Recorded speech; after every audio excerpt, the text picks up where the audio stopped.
How to clean chair.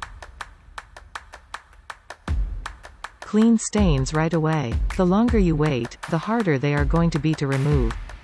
With any cleaning method, make sure to pre-test a small, inconspicuous area before moving on to the rest of your piece of furniture. Always follow instructions whether on your furniture or on the products you are using. Use cleaning products in a well-ventilated area. Water-based cleaning method is commonly used on 100% polyester products with acrylic or latex backing. Run a vacuum over your furniture to remove any remaining debris. Create your cleaning solution by mixing a few drops of mild soap. Dish soap is always a good choice with water. Again, you first want to test the solution on an inconspicuous area to make sure it doesn't change the color or texture of your furniture.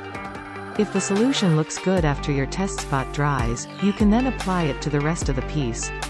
Gently blot the stain with a cloth dampened with the solution. Do not pour the cleaning solution directly onto your furniture. Make sure to continually turn the cloth so you are always using a clean part of it, rather than making things worse. You may need to repeat this process to get out the stain.